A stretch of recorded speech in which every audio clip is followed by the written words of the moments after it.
It is nightmare scenario time for the Walt Disney Company when it comes to their box office. You may have seen the infamous YouTuber Valiant Renegade making the rounds all over the media talking about how Disney has lost something like $800 to $900 million ever since they put out Lightyear, the highly contentious Pixar film. But folks, Indiana Jones and the Dial of Destiny is finally here. It is yet another chance for the company to Jake Skywalker a favorite character of fans. And now, in a one-year span, this movie is likely to put Disney over the $1 billion loss mark. Let's talk about it.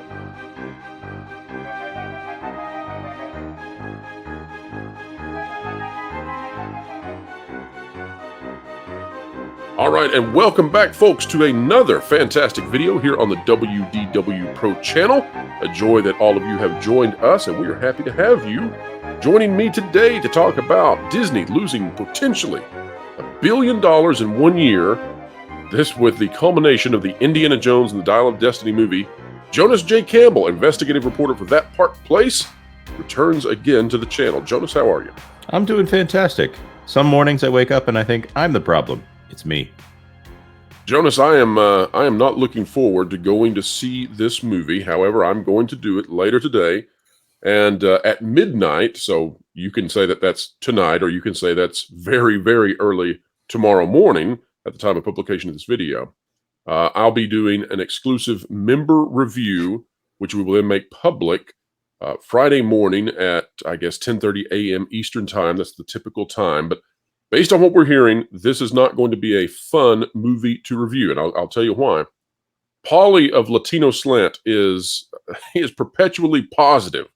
He is a beacon of hope, and he has come away from this film even saying, "This is no good. This is really, really bad," and that speaks to me as to just what it is I'm about to go through, and perhaps people are also deciding they don't want to go through this because there's no audience.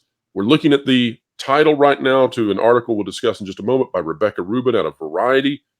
Indiana Jones 5, that's the Dial of Destiny to Lasso, $65 million opening. A decent start, except for its huge $295 million budget. We'll talk about that in just a moment. That number is not accurate. Jonas, are you going to go see Indiana Jones and the Dial of Destiny? I think I should assign it to you as an investigative reporter. You are, it's a prerequisite for doing any of the future videos next week. That's funny that you should say you're going to see it to check it out. I am actually going to see Ruby Gillman Teenage Kraken today to check it out. And I think the odds are that I might have a better time than you will at Indiana Jones. Yeah, I think I do need to go see this one. But, oh, man, I'm not looking forward to it. You know what I'm really looking forward to? A big bucket of popcorn. Maybe that'll distract me. Well, it could, and it may be the best part about your experience. But let's tackle this title first. So, Indiana Jones 5 to Lasso, $65 million opening. Decent start. No, not really. Folks, this is going to come in under the Crystal Skull. And the Crystal Skull came out at a time 15 years ago when movie ticket prices were about half of what they are today. This is not decent. This is humiliating. And it says, except for its huge $295 million budget, that also is incorrect. Valiant Renegade, who we will discuss in this video, and the details that he has brought to the forefront of knowledge across the news media, he earlier this year came out with a statement that said that this film actually, when adjusted for the change in currency, that this was actually about $332 million. Remember, this film was made in the United Kingdom, and it seems to me that that the exchange rate was not done correctly when they were figuring out the total. This is about $332 million, and that is the starting budget. That is not the completion budget. In other words, that's what was allocated. It is not what we believe is how much the film actually cost when they had to do all kinds of maneuvering once Harrison Ford was injured for weeks on end, once they had to delay all kinds of shootings during the pandemic. And so this movie is really, really expensive. When combined with the marketing budget, we anticipate that this film needs about $1 billion to break even. And it's going to go nowhere close to that. Jonas, any thoughts on that before we head into this article? Yeah, based on the calculations that I threw out, if Disney was to try to get its optimal opening weekend for this, they would need more like 400 million global box office in that opening weekend. Okay, that's a great point. Will you explain that? I've seen your calculations on this. I agree with them. Walk us through why it needs 400 million in its opening, and instead it's going to get 65. Well, if they need a billion, and if they got a Marvel sized set of legs on it, legs is the percentage take, or the multiplying factor that you have when a movie is in for an opening weekend of say 100 million. 2.5 legs would mean that it would end up making $250 million. Well, Right, and that's where that phrase "leg out" comes from. You'll hear people in the movie sphere say, "Well, this movie is going to leg out to be about $500 million. It's going to leg out to be about $400 million, etc." right. So in this case, it would need with the budget that we know about, and the fact that they're marketing, and they are marketing this one heavily. We're seeing it everywhere because I think this might be the last stand for a certain executive at Lucasfilm. Well, and they're doing everything they can because this is all hands on deck. This is terrifying to them. Right. This is an ultimate repudiation. And folks out there, as you're watching this video, I mean, we are launching this video the morning that Indiana Jones Dial of Destiny releases worldwide. This has been in the making for years, but it goes before that. This style of film where they emasculate and demoralize the main character, this has been going back now at least to The Last Jedi.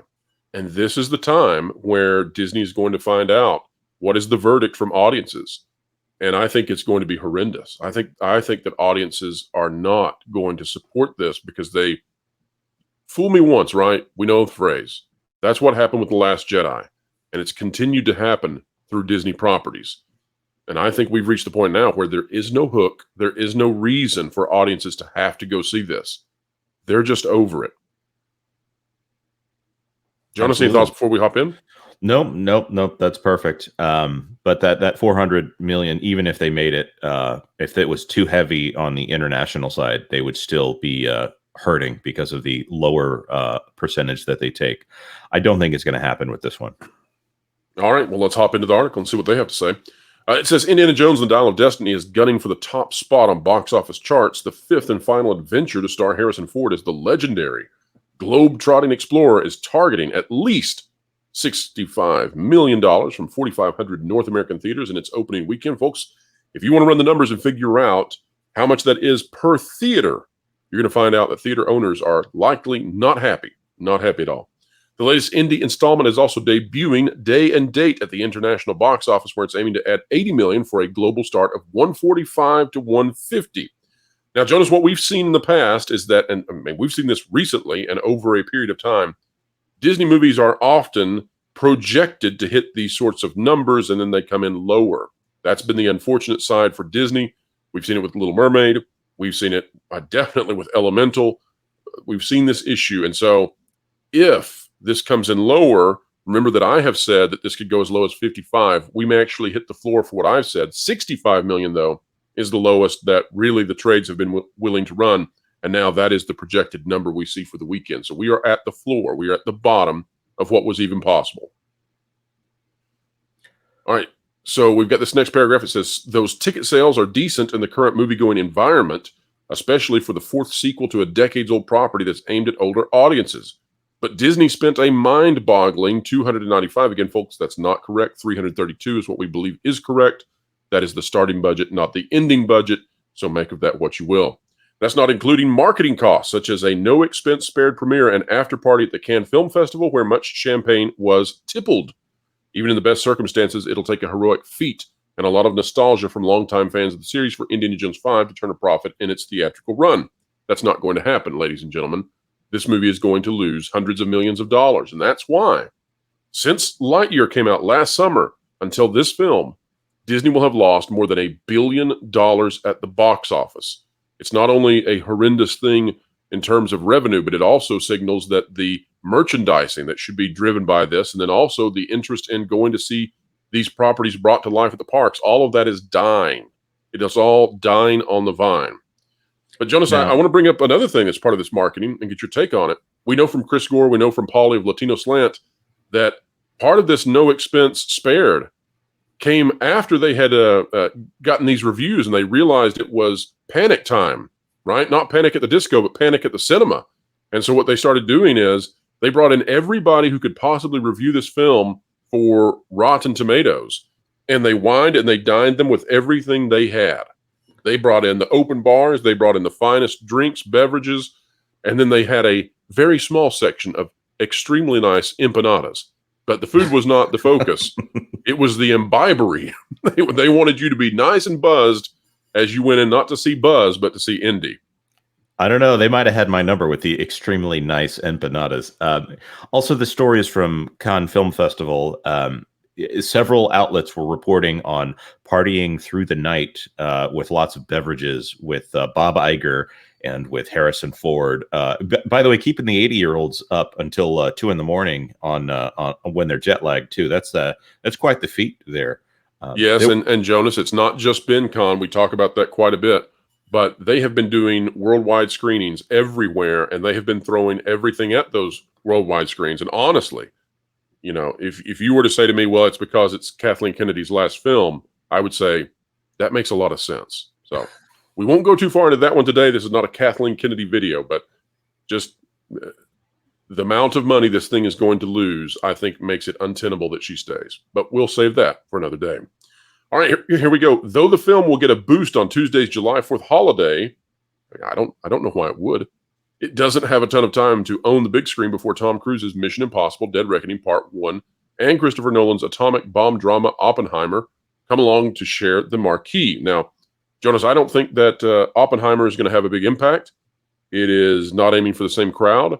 It is a disconcerting film, although I'm not saying it's a bad film. I'm saying it's along the lines of Saving Private Ryan, where you don't go in to have a good time, but you go in to potentially have a new experience and become a better person, understand history better, even if it's difficult to watch. But Mission Impossible: Dead Reckoning Part 1, we've been talking about this for a while. This has not been on the radar, somehow, some way, not been on the radar of the media intelligentsia until now. Maybe they realized they have to switch the narrative. You know, The Little Mermaid was supposed to be the biggest movie of the summer. Indiana Jones was supposed to be a force. And they had all these other films that were going to be big-time players. None of them have been. But Mission Impossible: Dead Reckoning, as we've said from the very beginning, this is the big kahuna. This is Top Gun Maverick 2, Top Gun 3. This is the film to watch and go see. And with only 12 days between Dead Reckoning and Indiana Jones, it may be Indy that is dead and feeling the reckoning of Tom Cruise. What do you make of it? And the key here is my favorite metric that we keep calling back to in this is Paulie from the Latino Slant. He's seen it. He's not allowed to officially review it, but his reactions to it have been fantastic, as well as all of the other guys from Film Threat. They've got another great Mission Impossible movie on their hands here, and if this is viewed as the follow-up to Top Gun Maverick in the moviegoer, in the movie-going audience's mind, I think that's it. I think they are clearly not just a success, but maybe the only true success at the box office this year. And a beacon for what Hollywood should be doing in the future. Now, it takes a long time to turn these studios. They're like big ships in the water. They have projects all in front of them, and they've got to clear those out. But if you're a studio exec at this point, it's time to Tom Cruise it. You may not have Tom Cruise, but you need to find one. Now, this next paragraph is fantastic, Jonas. Dial of Destiny is the first Indiana Jones movie to hit theaters since 2008's Kingdom of the Crystal Skull, which opened to $100 million in May. We're going to talk about that because this is a major problem.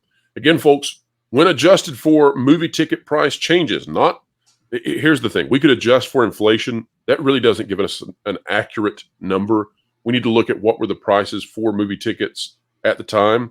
And so if we look at Kingdom of the Crystal Skull from 2008 and we apply the movie ticket prices of today to then, what we'll find out is that if movie ticket prices were the same price back then as they are today, this film would have come in with an opening close to $200 million. Now let's compare that. We're talking about $200 million for Kingdom of the Crystal Skull, which turned out to be not a great Indiana Jones film. I think everybody recognizes that. I think that's why Harrison Ford decided to come back. Well, it's going to be opening to 65. That puts Kingdom of the Crystal Skull easily doubling, more than doubling, the audience attendance versus this new film.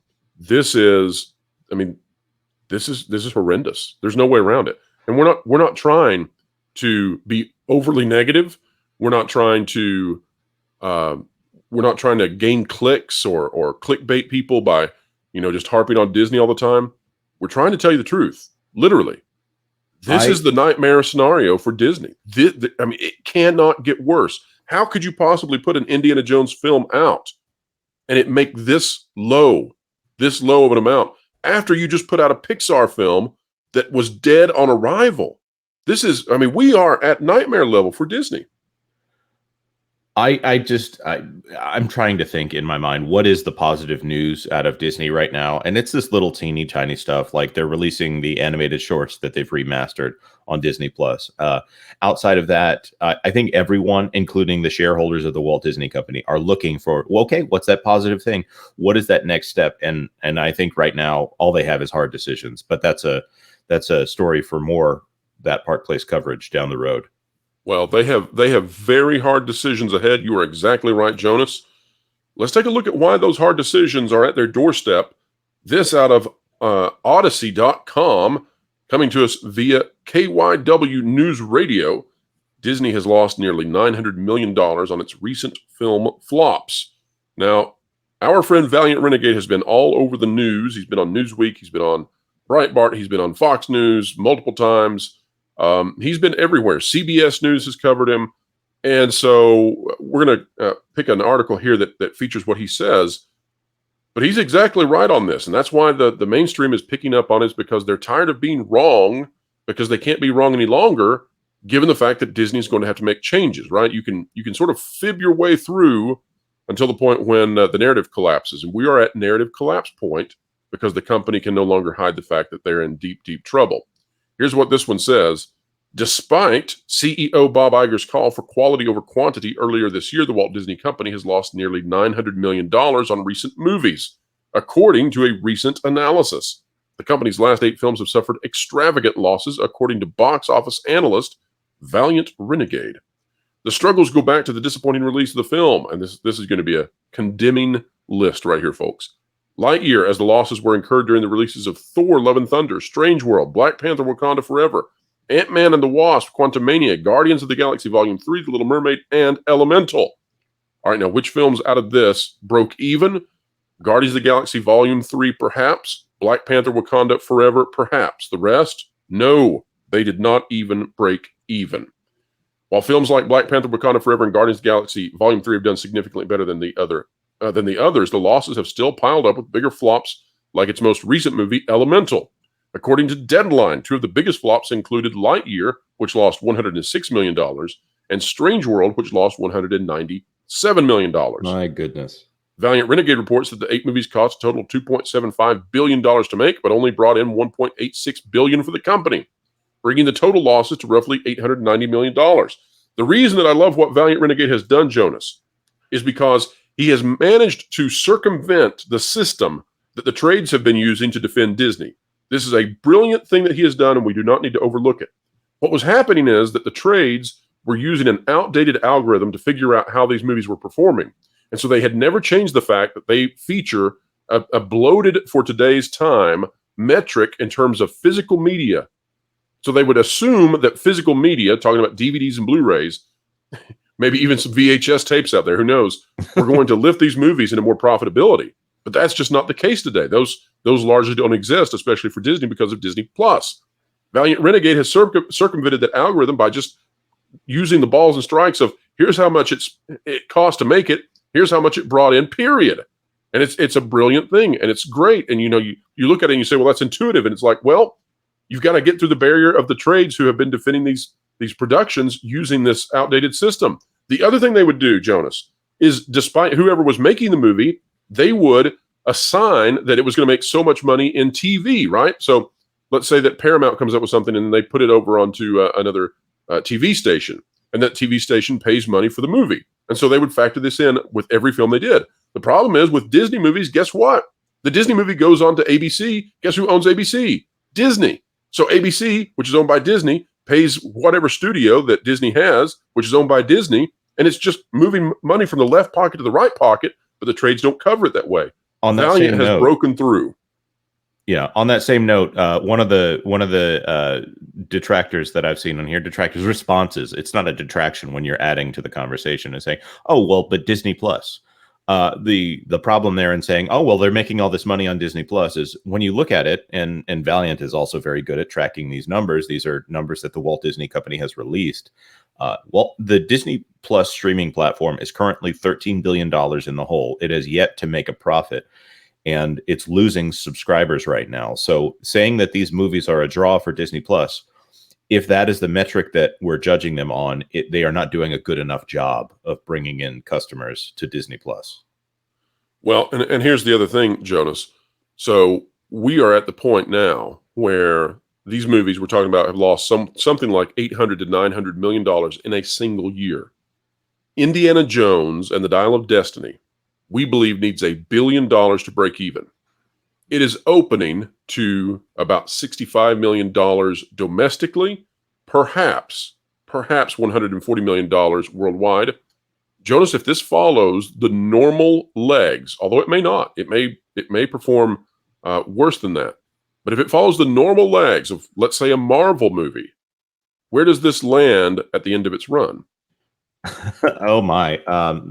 Well, not counting.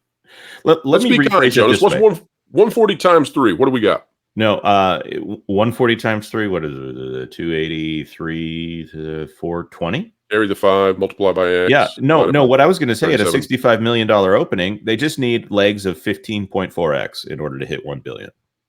Right. Well, let's just be kind to it. Okay. Let's give it even more than that. Let's say that it manages to hit 450. Okay. So that nudges it up just a little bit. Right now, based on what we're looking at, 140 opening. Okay. The best I can possibly see is this movie makes 450. I don't think that's true. Yeah, I think you're right. And they're not putting it anywhere else. They're putting so it needs straight $1 on billion Disney to break even. So how many more million does it need to make the break even point? More than $500 million.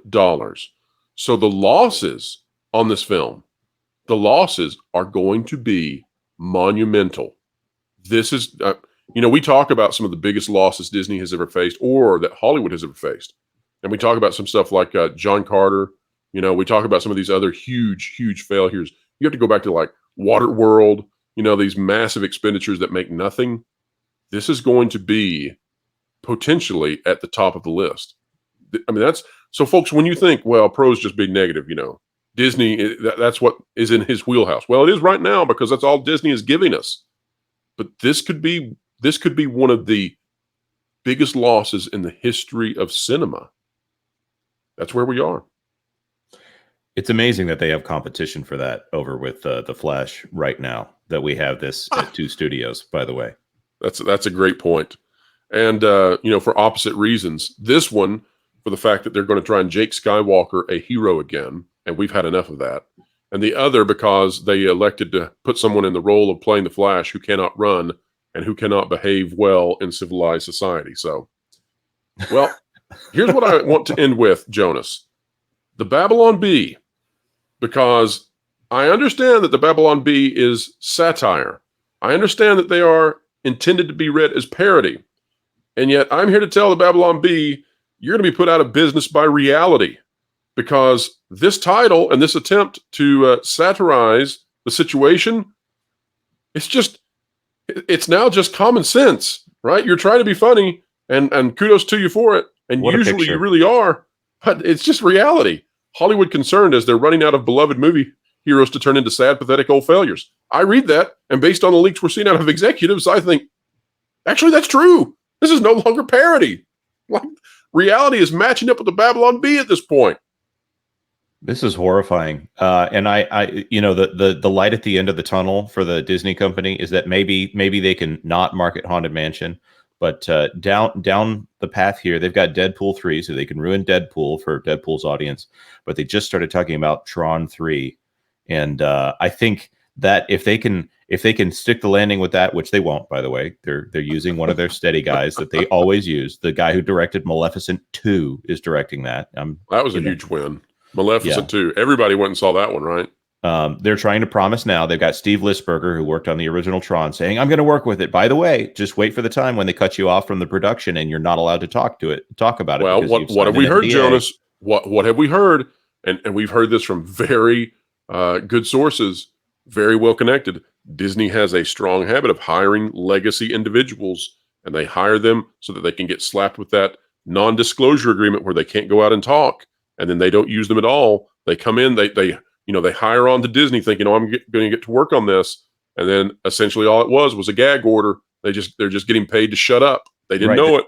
They're getting paid to say that they worked on the project so that they can save themselves from some fan backlash, and then all of a sudden it's all crickets until promotion time.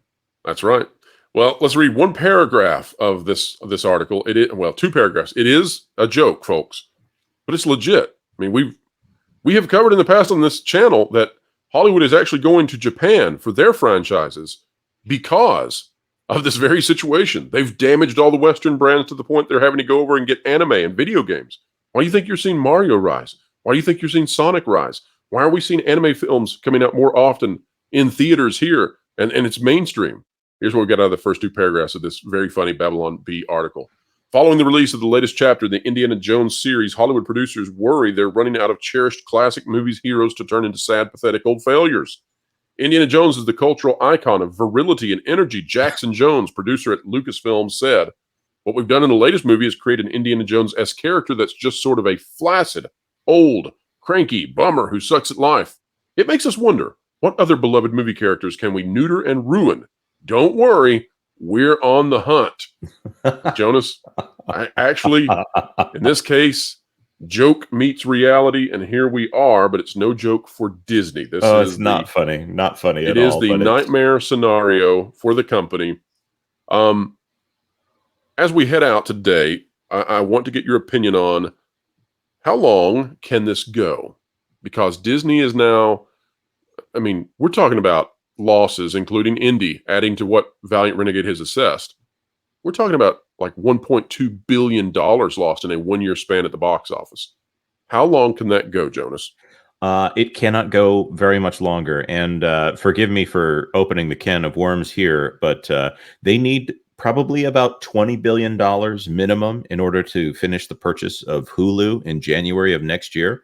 They've got their end of fiscal year here coming up at I want to say the end of September or maybe November, to where they're shutting down parts of the park in order to get the tax write-off, in order to save any penny they can. They're calling in debentures, which are making them 8% interest, which, by the way, in an economy where that's pretty much what you can get for your money, that's a sure thing, especially when your debentures are performing better than your movies by an incalculable factor. By the way, folks, if you're out there still listening to this video, you've hung in to the point now you have something really cool to tell your friends when they're defending Disney. You can be like, they're pulling in debentures of 8%, and your friends will just blink at you and be like, "Yeah, I'm smart. I listen to Jonas J. Campbell." I'm sorry. It's just they need money. They're searching the couch cushions for money right now, and the fact that releasing a film is a multi-$100 million negative on their balance sheet. The strategy right now, if they're being clear-headed, might be to stop releasing movies. Well, here's the other thing that's happening from this, Jonas. Not only are these losses, but they're also losses in terms of the public view of the company. It's losses in terms of you don't take a film that loses like this, throw it on Disney Plus, and think that it's going to excite people. So it is destroying half of the interest in Disney Plus. Of course, the other half is an attempt to generate it through original properties that go into Disney Plus, original shows, but those aren't working either. We just watched Samuel L. Jackson's new series open to less than 1 million households. It's destroying their merchandising. There's no merchandise being sold for Indiana Jones: The Dial of Destiny. It's destroying their parks because, and this took much longer, by the way, but park attendance is down. We'll be covering that soon. Mm-hmm. And you know what they ought to do? They ought to focus on their most popular attraction. How's the status on that one? Splash Mountain still destroyed. Yeah, they're still it's still destroyed. I think. Sorry, there's that. But you can go to Tokyo, where at least the Japanese they appreciate it more. So Here's a funny anecdote, by the way. Disney Plus, they just put the entirety of Home Improvement on Disney Plus for people to watch. That may actually be the top series on the streaming service very soon. Yeah, given the new stuff. I mean, they've had a little bit of a rocky relationship with Tim Allen here, too. Exactly. Oh, love that sound. So, Jonas, we are at the doomsday scenario. We've been talking about it for a while. The mainstream now catching on because the narrative has collapsed. There is no more defending what Disney has been doing, even by the proselytizers who believe that this was the way the company should go. The mainstream morons who have pushed and pushed and pushed for this company. And to be fair, many of them are access media who they depend on getting in early to the premieres. And so they were just willingly going along, willing dunces going along with Disney in order to placate the mouse. Now, to forgive them a little bit, pixie dust is a difficult thing to get past. Sometimes you got to wait for the sheen to come off fully before you can see with clear eyes. And as Lorena Creole says, Jonas, it's a heck of a drug. Yep, exactly. Great quote. All right, folks, if you like content like this, consider clicking the like button, share, subscribe, and when you click it, you stick it to the algorithms. It's the notification bell. The conversation here has come to a close, but the commentary begins with all of you. Are you stunned and amazed that Indiana Jones: The Dial of Destiny is coming in so low, perhaps even tracking down near 55 million if this thing misses projections like they have in the past? Let us know down below, or tell us if you think that this is, well, everyone saw it coming, and we'll listen to your thoughts. Your thoughts matter to us. Don't forget that the Pro Show is live Thursdays, 5 to 7 p.m. Eastern Time. Also, don't forget that we have videos each and every day right here on the channel, 10:30 a.m., 3:30 p.m. Eastern Time.